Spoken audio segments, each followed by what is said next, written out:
Hello, everybody, and welcome to the Choo Podcast.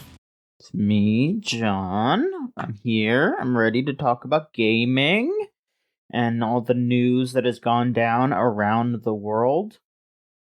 I'm here, folks, and with me today is Maverick, who is apparently the life of the party today. As much as I'm trying not to be. Yeah. No, it's John, I don't know how hot it is in Texas right now, but we are reaching our 80 degree almost 90 degree day here in New York, and a lot of people are feeling it. It is. I just refreshed my my cell phone app. It is 96 right now over here, so it is hot. Yep. And people are taking advantage of it. Not me. Mm-hmm. I mean, I'm sitting inside in the AC. That's how I take advantage of it. It's I do not go outside because it is too hot. I do not like hot. I like cold. Every single person that's like, "Oh, summer's the best."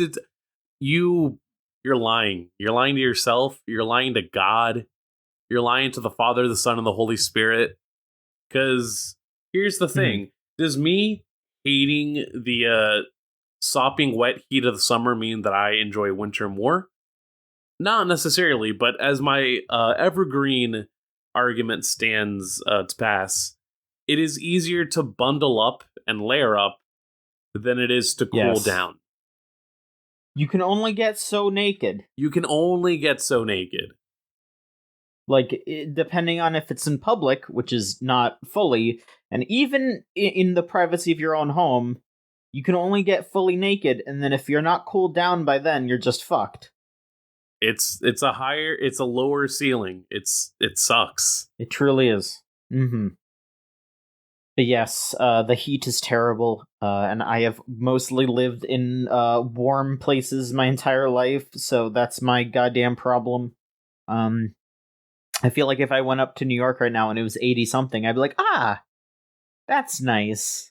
Oh, yeah, no. That's how it is. I accept that, it's not going to get super hot, but I'm counting the days before the ocean levels rise around here. For sure.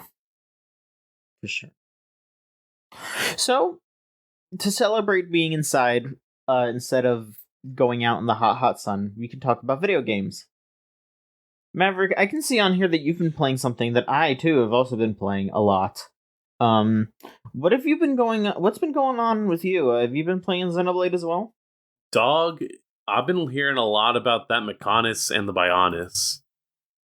They are trapped in eternal conflict, it seems. What if you just lived on, like, a guy? Is basically the ethos of that game.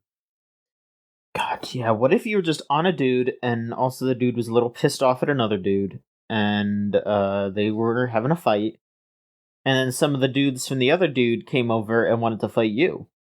What if that happened? I would be calm about it. I would be really cool and epic about it. Alright, well, then I think you would probably do a good job about the whole scenario here. Me, I think I would use the Monato's power to see into the future, and then I'd be like, oh shit. And I would have to figure that out. Yeah, that'd be hard. So, I've been enjoying it so far. How far are you? How far? Let me see. From what I last played of today, just got to Sword Valley. So, did everything involving the Hyentia. Got that all squared off. We're now getting into what I assume is going to be a very cool moment. And it's also getting to that last bit of material that I can kind of remember from when I watched a Let's Play of this many, many years ago. So it's really getting into a lot of new content, and I'm excited to see where the story goes from here. It's good. I think you're actually further than I am, which is kind of funny.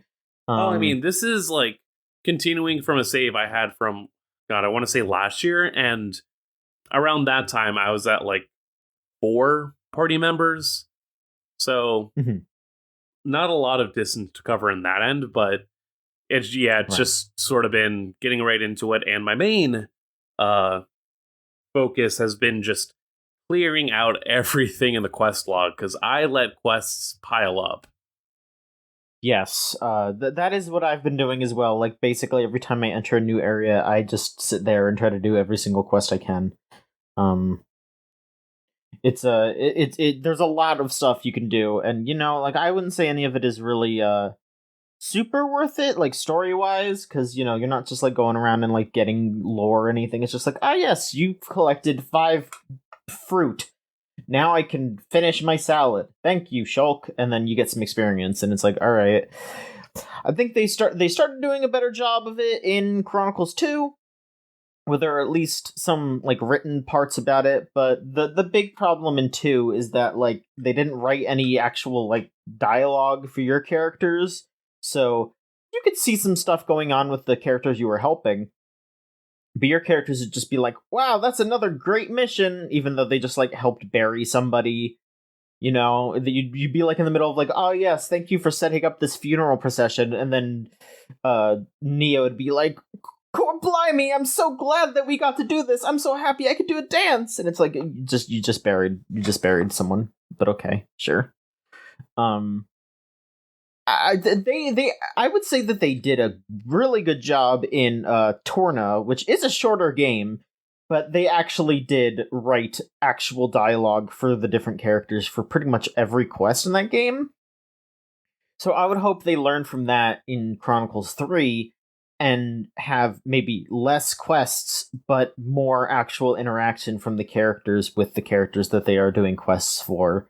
That would be nice. If not, I would at least hope that it's better than... Wow, I'm so glad. I'm so glad that we helped out this mother find her 3 kids' bodies. I'm gonna do a big high five and a giddy yell. If anyone gets hurt, I'll patch you up, I say as we get ready to talk to a girl about how good of friends 2 women in my party are. Mm-hmm. It's it is what it is. It's an older game, it's a Wii game. It's a straight port, kind of, sort of, except they updated the graphics and everything, and they added a few things. But I don't know. It's interesting to see how these games have evolved over the years, and how it's been like, yeah, we touched this up in Chronicles 2, we touched this up in Torna. There's even that Future Connected thing, which is the like special expansion that I guess links 1 and 2 together, so that way it'll link all of that into 3. Which I'm looking forward to playing that. I guess I have like a month to finish this. Jeez, time's ticking. Chronicles You got 3's this. Coming out real soon. You got Nirvana Institute. You got all these games that John Majonski has to play, and he has to play them right now, or the bomb in his house is going to explode. Dying. No, it's good. It's good though. It's good. I'm glad you're enjoying it.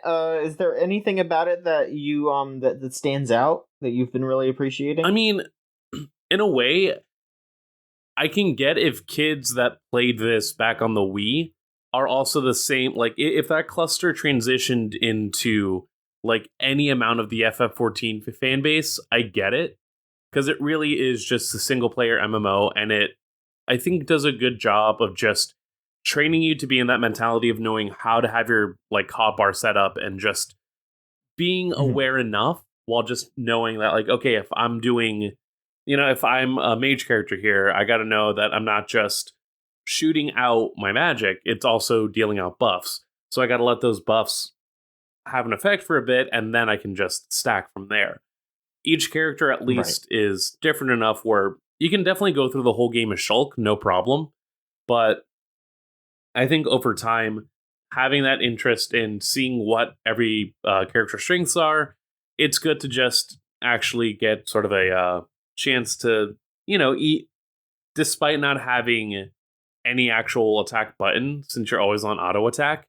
Seeing what everyone's moveset is and where you can really lie into those strengths is interesting. And again, wouldn't be surprised if that just helped in like the future to come of just making a bunch of MMO heads where that like wouldn't have realized it otherwise. Yeah, every time I'm playing Xenoblade and one of my roommates walks by, they're just like, John, I thought you didn't like MMOs, and I'm like, I don't, but this scratches an itch. I don't know which itch, but this is a good game that I like.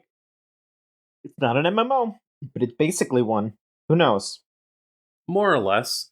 The most British of the games, I'll say.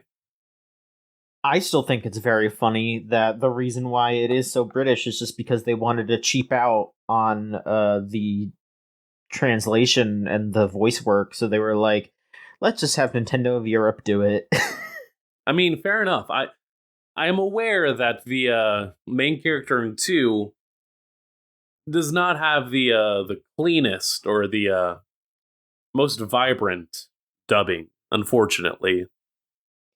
I honestly think the dubbing in 2 is a bit better than 1. Like, I've just been sitting there and just, like, listening to some of the voice acting in that game, and I'm just like, man, Shulk sounds half asleep here. Ryan is, like, just fucking out of it. And then I remember some stuff in Xenoblade 2, and it's just like, no, they sounded like they were interacting with each other. They were having a good time at times.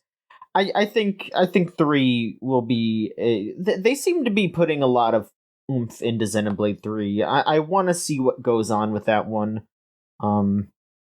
Yeah, it'll be neat to see what comes out. Mm-hmm.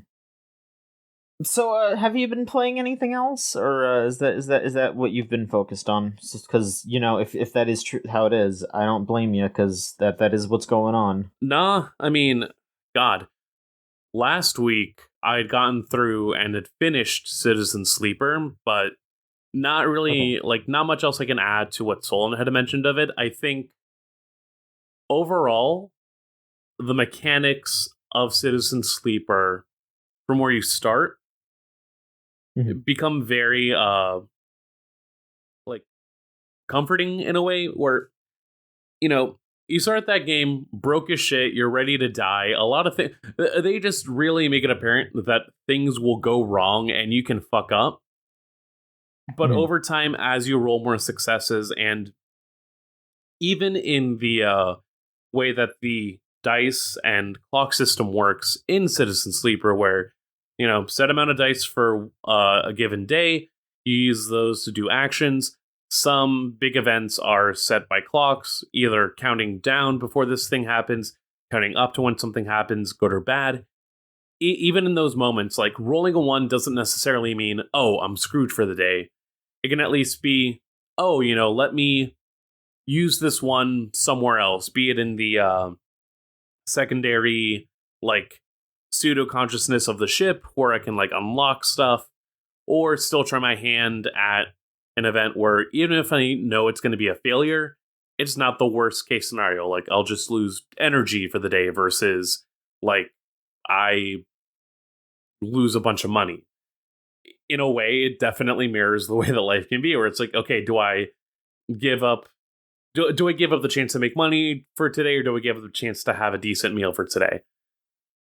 But over time, as you complete more stories and more scenarios, you get to this position where, I mean, for me, by the end of that game, I was making a lot of money, a lot of the space meds that I needed to keep myself active and alive, and was able to just cultivate this kind of life where there's this initial idea that, you are someone whose body is on loan, who more or less is going to be hunted down because of the fact that you dare to exist outside of the capitalist conglomerate that owns you, or rather that owns your body that you're existing in. It gives this idea that you're just counting down the days before you inevitably die. Somehow you manage to rise above and beyond that. It gets to meet a bunch of people on this starship that you're a part of, this cargo, more or less. And through a bunch of different stories and interactions, you really just get to build this sensation of being able to live with a bunch of other people that recognize what it means to really just understand the most that you can take care of yourself in one given day, and being thankful that you've managed to make it to the end of that day.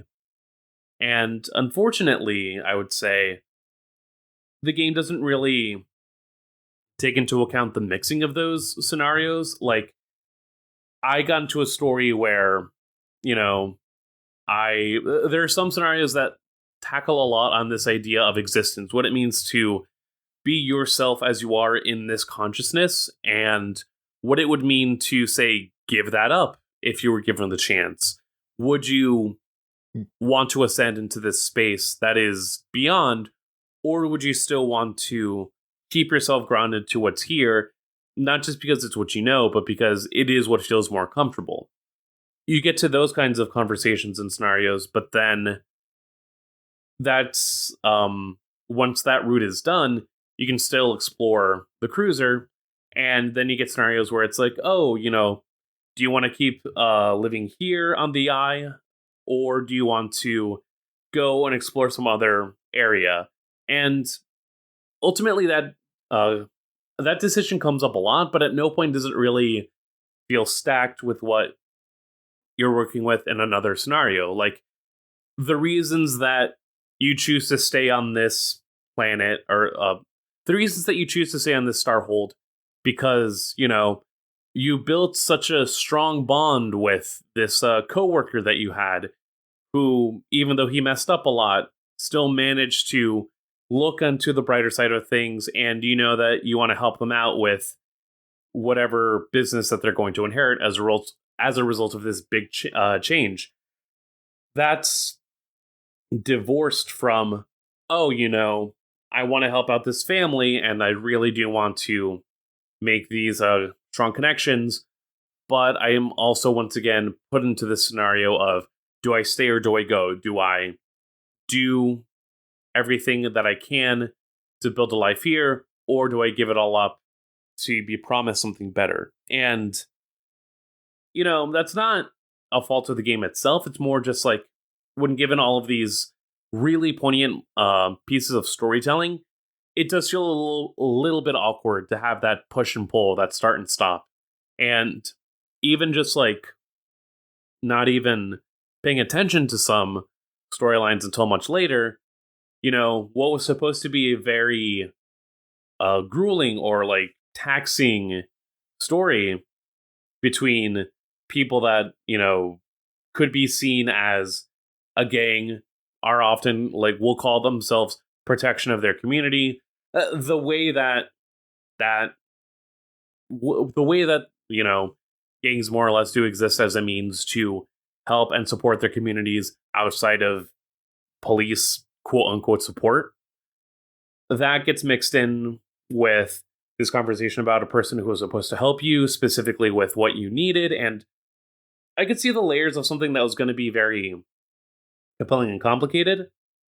I saved that shit for like the end, when I could just feel like, oh yeah, dog, it's cool. I don't feel slighted by you anymore because I can just stock up on my meds now. I can literally just grow these over in the garden. It's no biggie. But we can go and like deal with this. It's no problem. All right. Well, yeah. It's that I've just heard like a lot of like up and down things about that game, so it's good to have like a solid rundown there. So thank you. It is some of the best prose, I will say, that I've read. Mm-hmm. Just impeccable storytelling, and there's definitely a sense of what they want these characters to be. Ultimately, you know, with any sort of tabletop or first-person player experience, there comes that head where it's like, having these different options, you kind of have to make it as if, oh, you're just focused on this one thing. We have to divorce that from this other section of the experience. Like, the dude that you trade stories with over in his mushroom restaurant is never gonna go and talk to people that are in the underground syndicate. We'll never talk to the people that are in the junkyard, and it's not necessary, mind you. However, it definitely it makes me think in a way that, you know, a visual novel will still find ways to incorporate all of its cast, or at least find ways where if you're doing a route of a specific narrative, there are going to be a mixture of people involved so that you get the sense of, oh, by following these steps, this is what I get ultimately. Versus here where there are definitely multiple endings, but it's per se like, oh, these are the characters involved with this route, who are separate from the characters in this route, who are separate. It's a lot of different lanes versus multiple paths that can include different characters depending on what that story could look like. All right. Thank you. I think we should go through some of the news here because there's a lot. We missed a week, so we got to catch up on some stuff here. Should we hit the big crazy insane thing that happened last week that I would say so. Fun of? Yeah, because if anything, you can already see the way that it's changed within that week.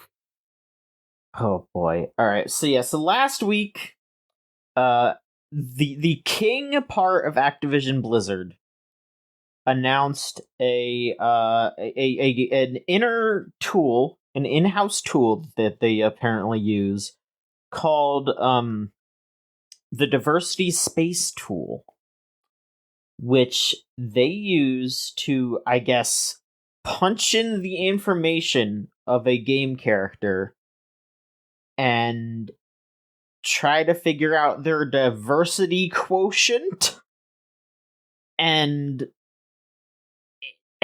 it just seems insane to have like an algorithmic layout of here's how diverse this character is, and saying that like certain ethnicities are quote unquote more diverse than others, and certain genders and certain sexualities and all that. It's just like it's definitely something that means well, where they're like, yeah, we want to have characters that are different, that aren't just straight white cis male, which, you know, that's a good thing to do, but they were going at it in such a bad way, and it was very funny to see over the day.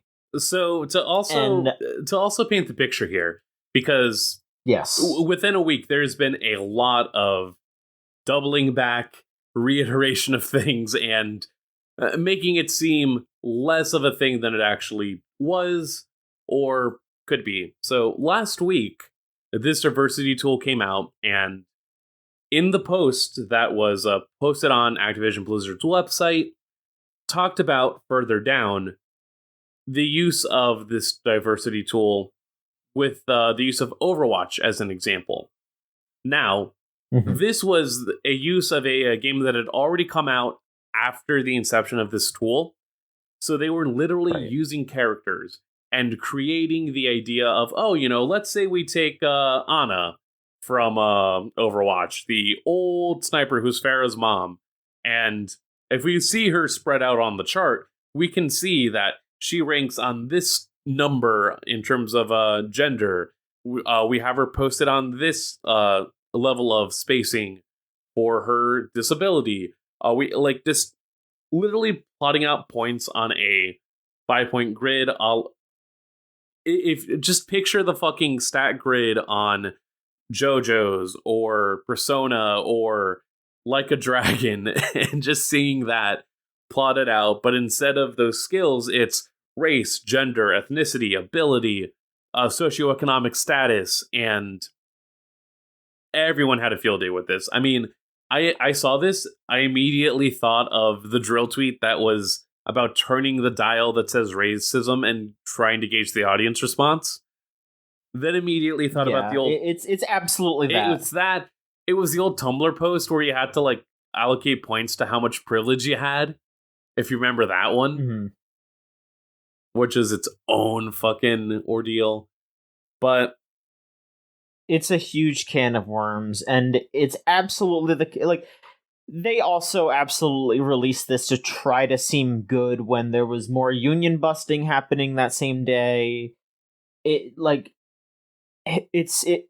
then you also feel for some of the folks too, because like King use these Overwatch characters as an example. But some folks in the Overwatch team came out and were like, hey, we don't use this shit. This is insane. We they use this against our will. We got thrown under the bus here. So like everyone was like, oh, the Overwatch team is nuts for doing this, but it was fucking King doing it all. So like, you know, say what you will about what's going on over at Overwatch, but like there are some folks over there who are you know, like they're straight up saying like, hey, we have been hiring more diverse people to make characters here, and that is something that we are trying to do here, and like, you know, we're not just doing this algorithmically.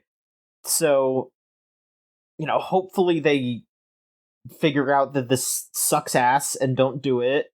But in the meantime, also noticed in some of the charting that like the cowboy formerly known as McCree was still like referred to as McCree in that spacing. So I also know a lot of people who went, oh my god, internally Blizzard Activision still just calls him McCree because it seems like they're don't care about the entire case. And it's like, sometimes you just go with it. In terms of like game creation, I mean, what's his name now? Cole Cassidy or whatever? Yeah. It's all internal stuff. All internal stuff. You know, it's not really supposed to come out. Yeah, but also, again, Overwatch is not a game that's too hard to kick while it's down, and it is constantly down. By the way, to refer to the last podcast, I am a bit more of a orange going into blue Overwatch stage. Thank you.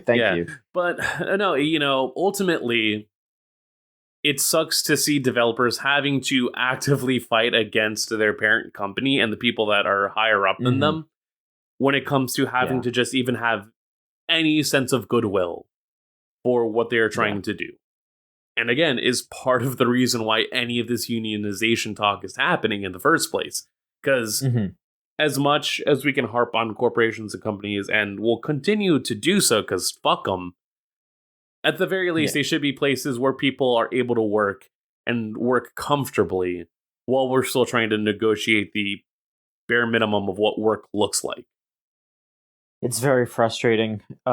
Just in general, it's pretty nuts. But yeah, I don't know. We'll see how this shakes out. But for now, I loved seeing the JoJo characters getting rated for their diversity or whatever. Like all the fucking all the Tumblr posts that were like, "I'm sorry, we cannot allow you into the polycule. Your diversity numbers aren't high enough." Like, so much bullshit. And to look at the editor's note, it's just stupid. To look at the editor's note that came out the day after the original post was made. Right at the end, the diversity space tool is not a definitive evaluation of diversity in game content. Rather, it is a bridge in opening previously unspoken conversations into how thoughtful inclusion can happen and thrive in games. The way that you can do that as well is by hiring people that are outside of your standard definition of normalcy and having conversations with them so that they can feel included in the process. My theory, and I think other people said this too, but like when I saw this, my theory was that they put this out because nobody who was being affected by all these issues at Activision Blizzard were applying for jobs there because of all the shit that was going down. So they tried to put this out to be like, see, we have tools that will help you be properly represented. And so everyone was just like, oh no, this is insane. Hell no. That's bad. So, you know, I think they were trying to seem more approachable and instead just seemed far more laughable and probably drove even more people away. So, I love to be more approachable as I pull out my calipers and try to say, no. I'm trying to do this so I can get a better sense of you. Yeah, it's just bad. It's a bad concept, but a funny one in its own way. Let's see what else is going on here. So Norman Reedus is out there just leaking shit now. He just said that they have started work on Death Stranding 2 or some sort of sequel to Death Stranding. I'll be. So he said in an interview, it was an interview with the site Leo, who someone mentioned Death Stranding to him, and then he said, "We just started the second one." However, I will say, in the interview, he talks a bit about how he was working on Silent Hills, and how that just kind of led into Death Stranding, and so just the way he was talking about it, he made it sound like Silent Hills and Death Stranding were the same thing. So I kind of feel like maybe he might not be like fully aware of what he's working on, because like that is an issue that a lot of people who like have done voice acting in games and all that have talked about, where they'll do voice work, but just because of how secretive everything is, they can't like actually know what the project they are is until like a certain point. So it keeps them in the dark from maybe getting a better paycheck, because they're maybe working on something that's a big game. Like, oh hey, I'm working on Persona 6. I should be getting paid more than if I'm working on some bullshit anime game that nobody's gonna buy. So who knows? He like Norman Reedus is probably is absolutely working with Kojima again, because of course Kojima's obsessed with Norman Reedus. So yeah, that makes sense. But I don't know if it's fully going to be Death Stranding 2. This could be that supposed Kojima horror game that he's supposed to be making. Who knows really? But Norman Reedus working with Kojima again is not too much of a surprise, and if it is a Death Stranding 2 of some sort, that would be cool too. Like, listen, Norman Reedus is like in his 40s. He bless him for wanting to be a part of whatever it is Kojima's like cooking up. It seems like everyone that is really for these two fellas making it out in the world, big props to him. Mm-hmm. I will not be surprised if he doesn't know what the fuck he's talking about. Absolutely. Like, yeah, we're working on the second one. As in the second game. As in the second whatever it is that Hideo Kojima is telling Norman Reedus about. And he's just like, yeah, I could talk about that on Ride with Norman Reedus. Part of the interview was pretty funny, though, where Norman Reedus talked about getting hired for Silent Hills and then eventually Death Stranding, where apparently Guillermo del Toro just called up Reedus and was just like, hey, this guy, Hideo Kojima, is going to call you up. Just say yes to whatever he asks of you. And Norman Reedus is like, what are you talking? And del Toro was just say yes, just roll with it. You're going to have fun. So yeah, no, excuse me. He's 53. Yeah, like Norman Reedus is like he's an old dude just like rocking and a rolling. He's just like, yeah, sure, all right. I'll be a cool guy saying my names about saying my lines about connecting the United States or whatever. Yeah, I'll be cool. I'll fall down a mountain. I don't care. Do not talk to me about my son Mingus. The last thing I want to do is talk about my son Mingus right now. Jeez. It's not good, folks. It's not good. So yes, there is some collab between them now.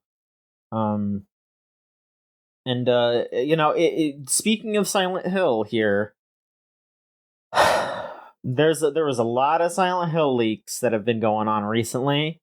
It's pretty much it's pretty legit here. That there's some leaked concept art for a Silent Hill game of some sort that Dusk Golem put out, and almost immediately it got pulled down, which basically confirms that it's legit, because they wouldn't have put through the effort if it wasn't.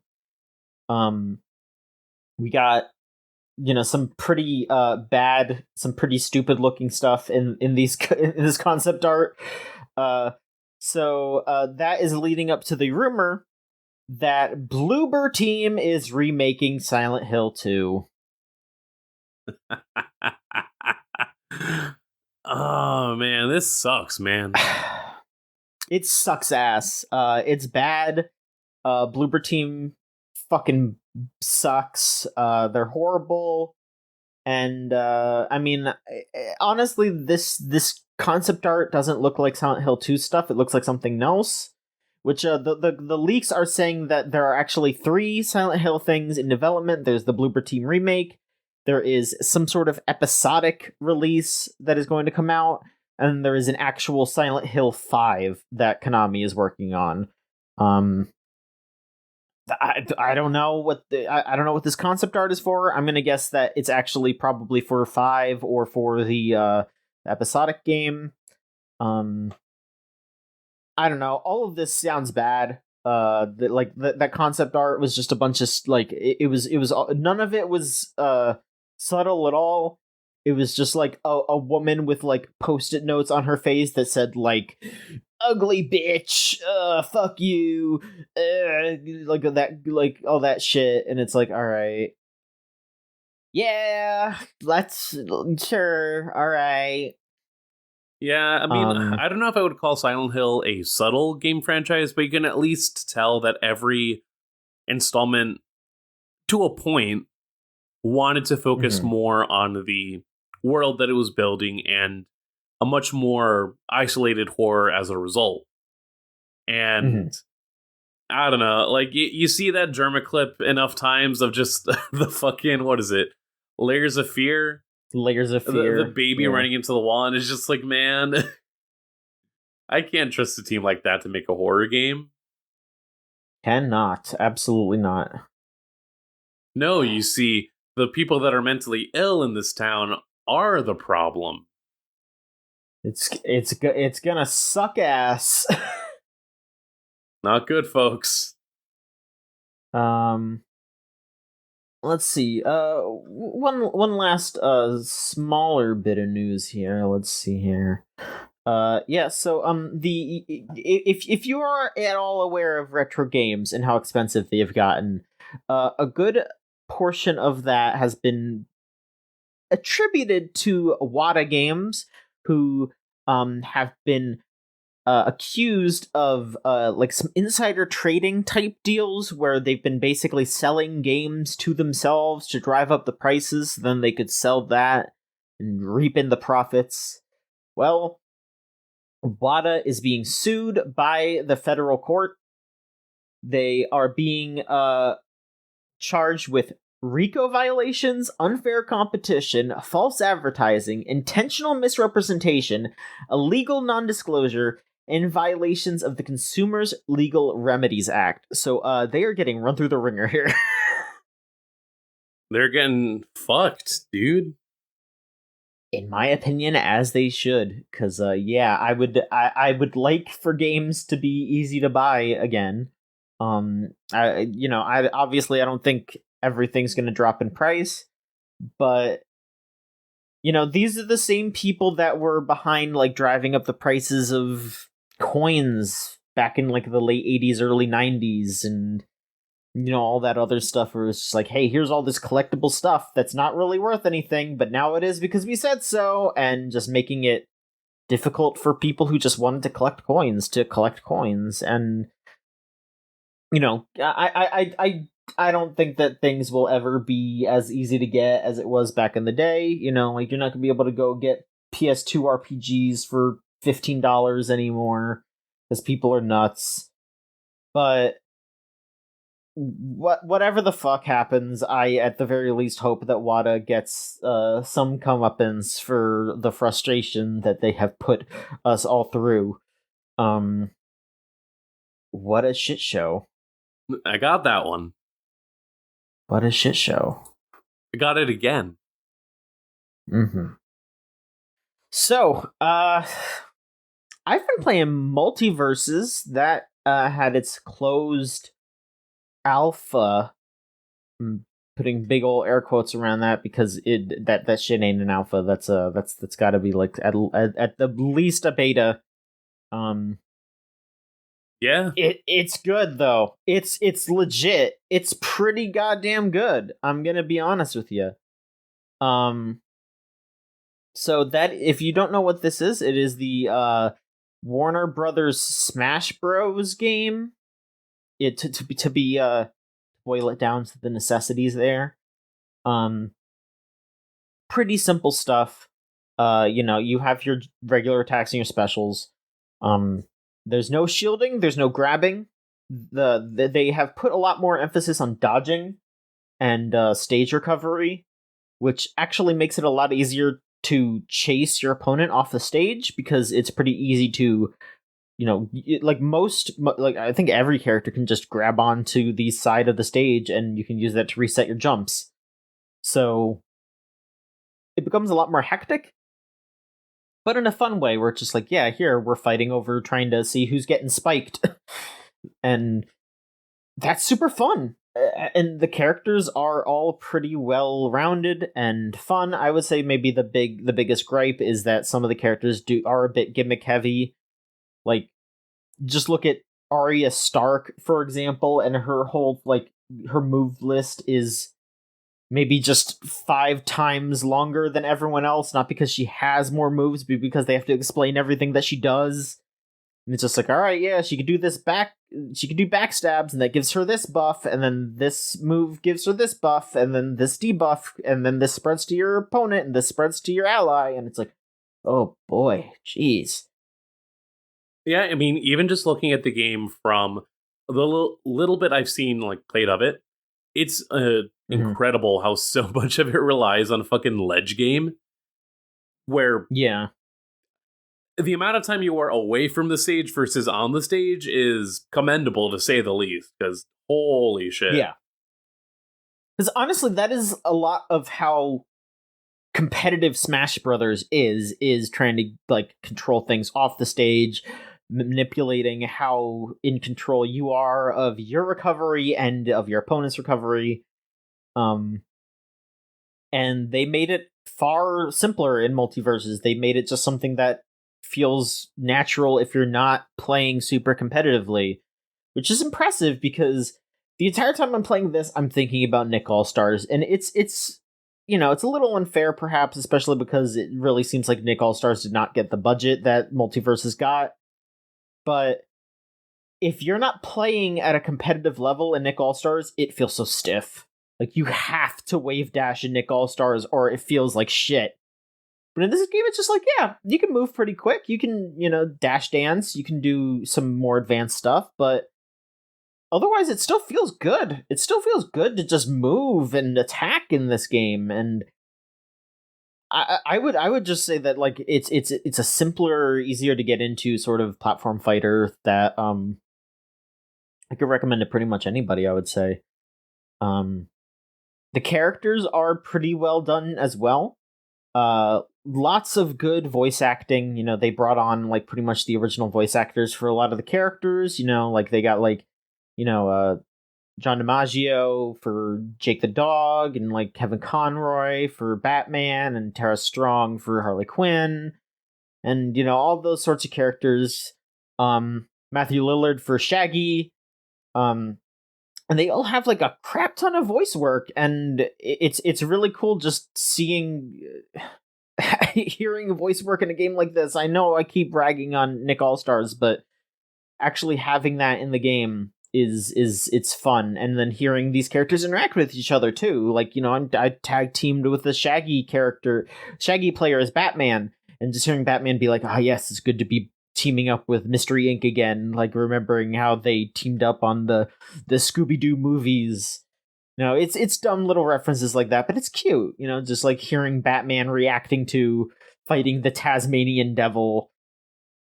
And even then, they actually even have, like, the characters interacting with alternate costumes, because you can get an alternate costume for Shaggy that's like Uncle Shagworthy or whatever, and the characters will interact with him differently than as if he was Shaggy. Like, they treat him as a separate character, and I think that's legitimately impressive. Like, you don't really see that kind of effort put into stuff usually for stuff like alt costumes and all that.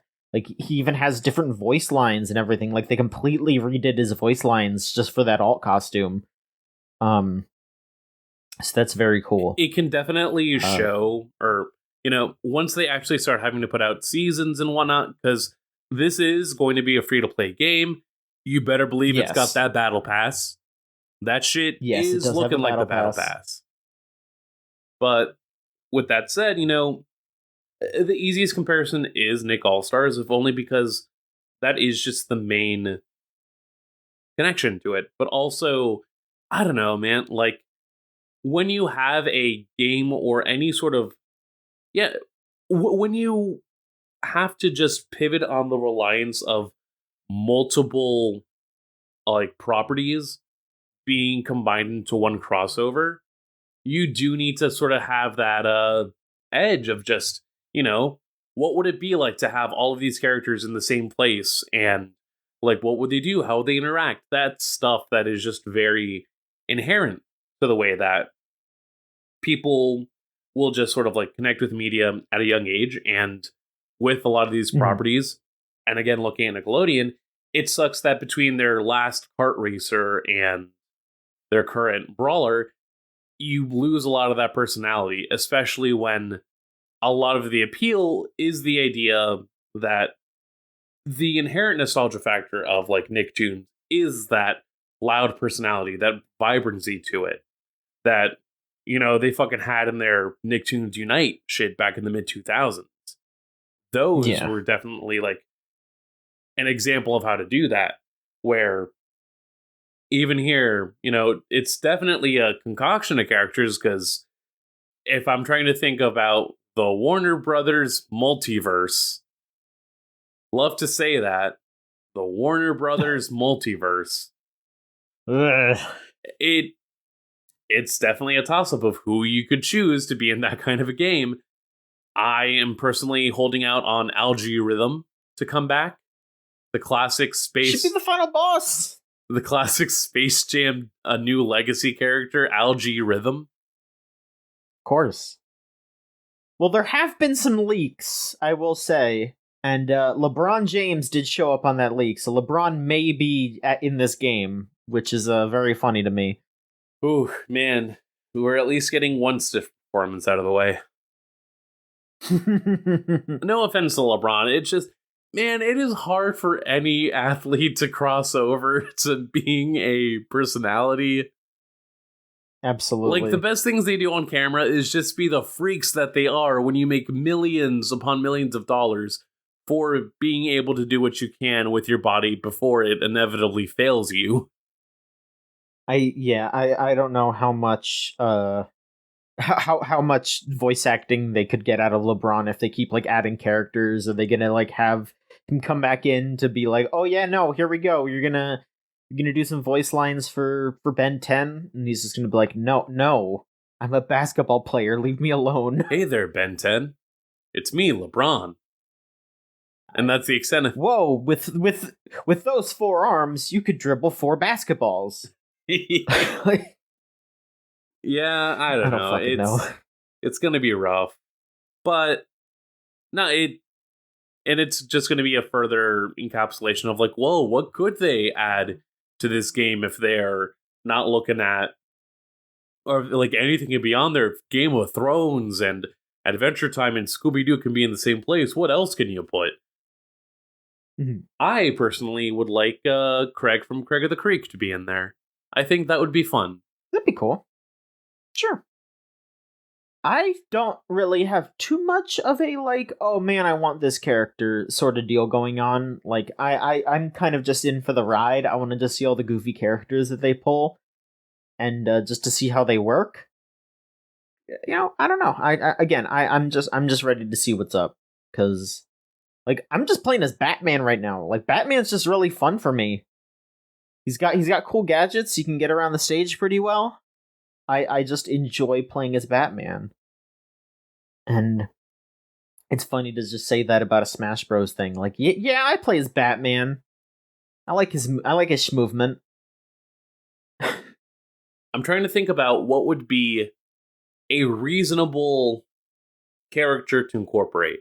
Because if we can include Game of Thrones, I'm trying to think. Like, where is Tony Soprano? I mean, I don't want a Gandolfini sound-alike is the issue. Yeah. That just wouldn't sit right. We'd, who can we get from Oz, you know? Who can we get from, Boardwalk Empire? Christopher Maloney seems pretty game for whatever. Let's see here. Trying to figure out in these fucking ass pulls of Tommy Carnival. Why not? You know, I'm gonna look up the multiverses. I'm gonna go on to the Reddit and see what people are asking for on the subreddit. Let's see. Personal most run Cartoon Network rep. Who's with me? What the fuck is this? I don't know who character that is. Everyone's just saying, I don't know who this is. It's just some like small robot character, and everyone's just like, I don't know who this is. Which character? You gotta show me. I don't know. It's here. I'll show you. It's just this GIF. Hang on. Oh, it's a video. Hang on. Here. I don't know if this will work over Discord. Oh, Robot Boy. Okay. Yeah. Every response is just, I don't know who this is. Oh, that's a fucking pull, dude. God. Fuck Robot Boy. My top 10 characters for multiverses. Let's see. We got the dudes from Smiling Friends. Sure. We got Mordecai and Rigby. Yeah. Darkseid. Shang Tsung. Samurai Jack. Samurai Jack would be good. Oh, yeah, that would be fun. The Animaniacs. Sure, yeah. Yeah, Ben 10. Godzilla. Scorpion. And Popeye. All right. Popeye would be fucked up. Let me see. Can we too strong? Oh, let's get Bill Hader in there. Get a little Barry action. Master Shake. Master Shake would be good. Master Shake would be fun. Let's get the cast of Deadwood. I think the cast of Deadwood would be pretty good for multiverses. Let's see here. My wish list. Here's a wish list from user FireLaser500. We got Blue from Foster's Home. Ami and Yumi from Hi Hi Puffy Ami Yumi. That would probably be a copyright nightmare because those are just people. Yep.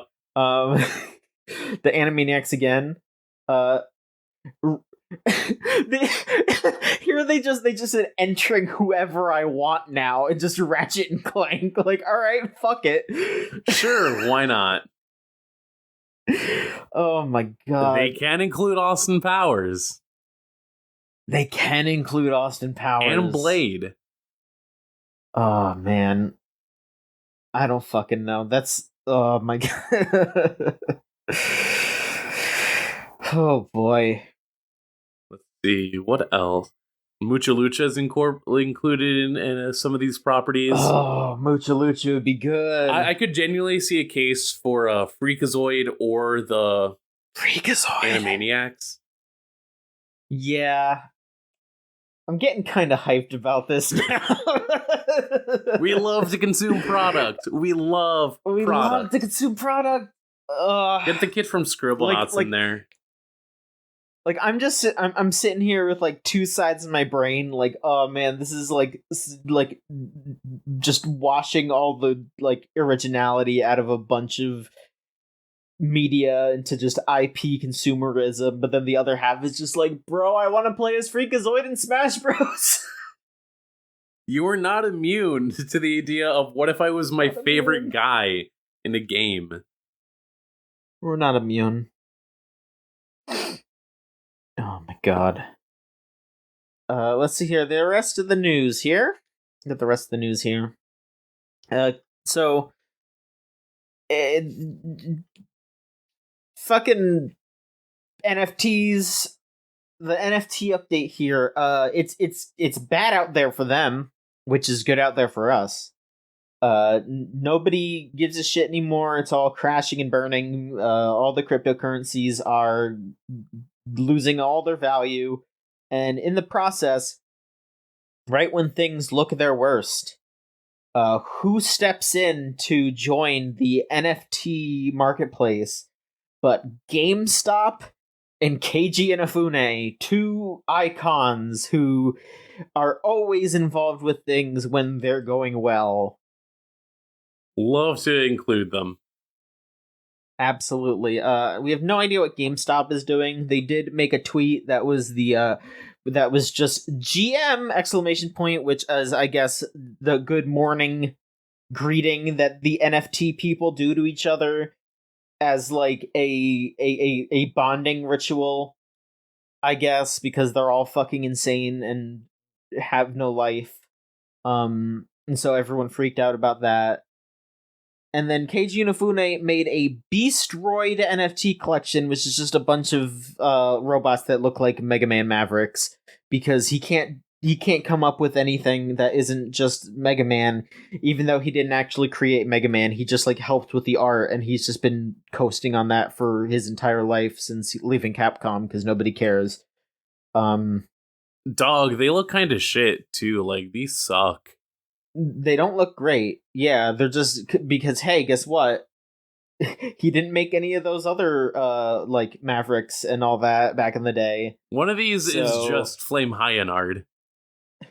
He's trying to make money in the dumbest possible ways, and it's not really working.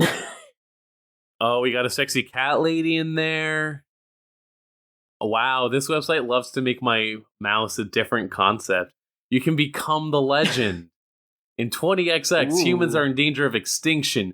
In their hope to survive, paradise is the destination. An organization led by a wealthy man, Ethan, deployed Guardian 5 to protect the grounds and to kill any human that tries to breach the Counter-Strike. Beastroids are the only hope for the future of mankind. Dog. Fucking. Hey, remember when I tried to make Mega Man, and then I tried to make it again? What if I did it again? This time worse. This time worse. This time fucking way worse. What if I just made it the most dog shit? You can get a premium or a standard. What about that? Ooh. I can get a cheapo one that's going to be worth 5 cents instead of 50 cents next year. Wow. Yo, they got this cat lady shoes? Wow. Keiji Inafune is going to be like, please give me money. I will show you the Catwoman's feet. Yo, this Oppo looking like it's got that Suckatron 5000 on it, though. Maybe I'm getting... Let's see. Where's the buy? Where's the... How much is it in normal person money? You must hold a Beastroid combo. They want me to buy all 4. Minting date, TBA. No. Total supply, 2620. Mint price, TBA. How many NFTs can I mint? Public round, unlimited. Shut the fuck up. Stupid. Yeah, get out of here. Get out of here with this shit. And the last bit of news here, which is pretty wild. It's another bit of game companies getting sold to other companies. NBC Universal was apparently all set up to buy EA, but the deal fell through at the last moment. And so EA is out there trying really hard to get bought. They've been going to places like Apple and Disney and some other places, just trying to get picked up. And it hasn't happened yet. But I guess eventually someone is going to buy EA. Yeah, that sounds like it's been inevitable, not gonna lie. I feel like everyone's gonna get bought eventually. It's just all a matter of time, but... well, whatever. Love it. I can't do shit. We can't do shit about this. We're just kind of sitting here. If I just think bad enough thoughts, I can destroy every major conglomerate. My vibes have to be so rancid that if I even try and incorporate the word billion in there, every quantity that amasses to $1 billion, be it dollars, be it stars, be it no, wait. Nix that part, but no, I'm just gonna... What if it's a more billion, though? $1 billion in the bad context. A more billion? Yeah. Even more Morbius dollars? Morbius dollars might not be able to survive this just intense psychic blast I'm gonna launch out. It's fucked up. Fuck But that. it's true, unfortunately. Video games are messed up. We're living in a messed up, bad time all around, and video games are all a part of it too. I don't know. Video games are pretty cool. They are cool too. They're still cool. I'm going to play more of them after this podcast. Yeah, fuck it. Yeah. All right, well, we do have one question. So if you want to be like this person, you can go to videogamechoochoo.tumblr.com/ask. You'll sound like this. Harlequin Wheels says, what game that isn't out yet or doesn't exist would be funniest if it became the Morbius of video games? So which game would, is going to sell 1 trillion copies and everyone's just going to like post, it's somehow going to be embeddable in Discord channels. Let me tell you, I have not been actively trying to watch the movie Morbius. There have been multiple Discord servers that I have been in where people have just been like, "Hey, check this out," and they'll just like drop a link that is just the entirety of the movie playing in the chat. Oh, I got Morbius. It's like, I don't want to watch it. I got fucking Morbius. And nobody wants to watch it. No. Which sucks for all the Morbius heads out there. See, I just saw a tweet that's just, is your child texting about Morbius? Look for the signs. LOL, lots of Leto. LMAO, love Morbin anytime, Oomphy. BRB, been receiving blood. Jesus. I mean, I'm trying to think, because it's very rare that you see something like Morbius, a movie that is just very dog shit, but everybody is talking about it. Like, absolutely. To an extent, you could joke about that being Avatar, but even then, there are at least people, regular people, who I will gladly take the opinions of, who do have a soft spot in their hearts for Avatar. Like, it's rare for something to be this kind of a bomb. I mean, in terms of, like, JRPGs, I've heard nobody talk about Monarch. Monarch does feel like it could be the Morbius of gaming. I mean, that's out though. That's been out, right? Exactly, that's the thing. Like, it's been out since like March, I want to say. March or April. It's had some time. Like, God. Okay, fucking October in 2021, February 2022, it's been out, and I've heard nothing from the any sort of JRPG fan I follow has just not brought this game up at all. You know what? I'm gonna be mean. And you know what? It could absolutely be good. Don't get it twisted. But it would be funny if Digimon Survive was the Morbius of games. Like, it's been taken so long to come out. You know, everyone's just been like, what the fuck is going on with it? And if it just came out and it was just shitty as hell, and then everyone was just like, finally, Agumon is in the first game to sell 1 trillion copies. We are hitting the Digillennium here, folks. Yeah, that would be unfortunate. That could be kind of funny. I figure Mario Strikers Battle League might be it. I want that to be good, though. Oh, people want it to be good, but there's also just enough reason what if it's bad to think it's not. Yeah. It would be heartbreaking for Live Alive to be that. Or the new Saints Row. God. Soul Hackers 2. Yeah, Soul Hackers, that's got a good chance. Gotham Knights could also be that. It does. Yeah. That Suicide Squad game, that kind of has like Morbius vibes at times. Yeah, I don't know. I will say, a lot of games are more likely to be the Morbius of video games, if only because they have to be released. Much more get released in like shorter increments. Where something like this, I don't know, there are a lot of potential Morbii that we could see, and only time will tell. Who knows? I think the correct answer is that we can't predict it, because the greatness of Morbius was that it came out of nowhere, and we just kind of had to sit there and live it to truly understand how insane it was. The Morbius moment is lightning in a bottle. Yes. Just know I'm morbing out with all my fellow morb heads out there. But yes, thank you so much for your question, Wales, and thank you all for listening. Maverick, thank you so much for joining me on the recording. Of course. Good time. If you want to continue to follow our stuff, you can go to our website, videogamechoochoo.com.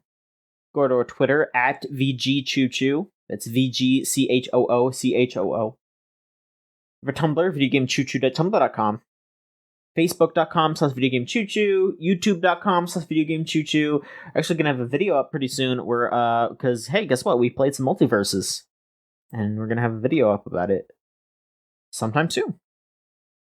Twitch.tv/VGChoochoo. We're gonna maybe stream sometime soon. Who knows? I don't know. Maybe. Patreon.com/VGCC. $3 for all of our content a week early. Hey, guess what? You can listen to our anime podcast, Unlimited Railworks. Next episode, Maverick, me, Rose, and Elvie. We're all gonna talk about Kids on the Slope.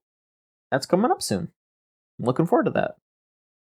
And you can come hang out with us on our Discord, the GameZone.zone. You type that into your web browser and it'll bring you straight there. You can join our Discord and hang out with us. We're in there, chatting it up.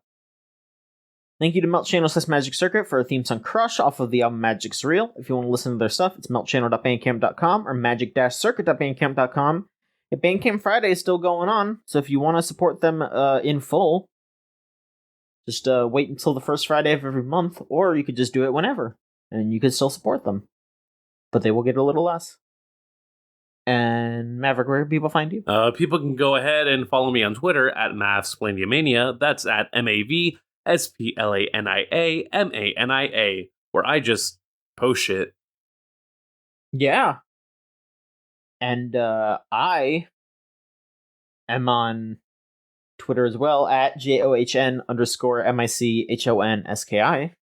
And I also post shit. We're all just posting these days, you know? I think it's good. I think everyone posting, it's smart. It's interesting to be sharing these posts. I'm glad that we're all just hanging on posting. It's the only thing to do in this cruel, cruel summer. It's true. Yeah, it's not even summer yet. It's like another month until summer, but fuck it. Ugh. Fuck it. Well, that's it, folks. We'll be back next week with another episode of the Video Game Choo Choo podcast. So long.